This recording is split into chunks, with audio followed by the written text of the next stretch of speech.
हे दोस्तों, आज के iFactioner.com के लर्निंग वीडियो ट्यूटोरियल्स में हम सीखेंगे इंग्लिश के वर्ड एथलेटिक को सही तरह से प्रोनाउंस करना। फिर सीखेंगे इसका मीनिंग हिंदी और उर्दू में। फिर बनाएंगे इंग्लिश में 3 सेंटेंसेस और उनकी ट्रांसलेशन करेंगे हिंदी और उर्दू में। आखिर में होगी एक छोटी सी English speaking and writing practice exercise. तो शुरू करते हैं अपना आज का वीडियो ट्यूटोरियल। वर्ड है एथलेटिक।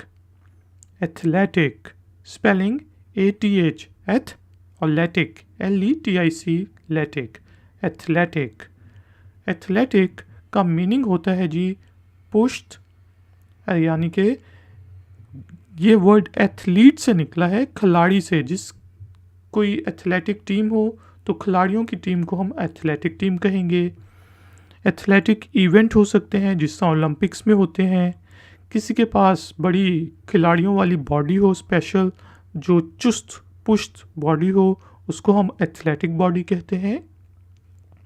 अब बनाते हैं कुछ सेंटेंसेस और उनको ट्रांसलेट करते हैं हिंदी और उर्दू में। पहला, आई always wanted an athletic body.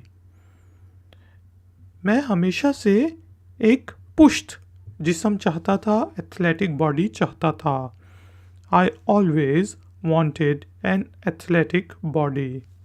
इसी तरह ही हैज़ एन एथलेटिक बॉडी। उसके पास एथलीट्स वाली बॉडी है, खिलाड़ियों वाली, उसका जिस्म खिलाड़ियों वाला है। He has an athletic body.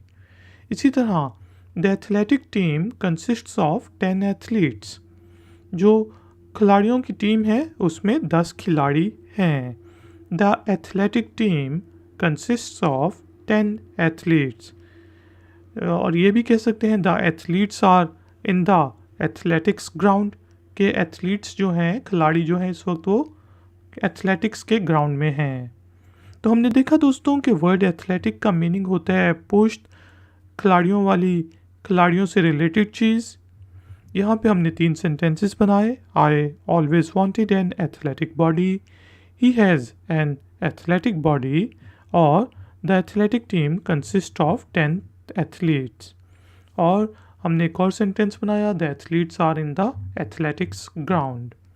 दोस्तों, एक्सरसाइज से पहले प्लीज़ वीडियो को लाइक ज़रूर कर दें, लाइक का बटन ज़रूर प्रेस कर दें, और हो सके तो वीडियो के लिंक को सोशल मीडिया, वेबसाइट्स और ऐप्स पर ज़रूर शेयर करें।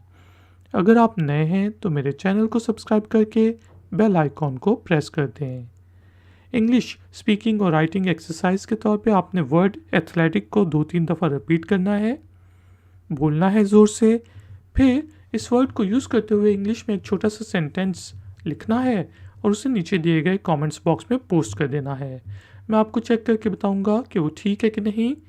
चेकिंग के बाद आप उस पूरे सेंटेंस को 3-4 दफ़ा रिपीट कर सकते हैं।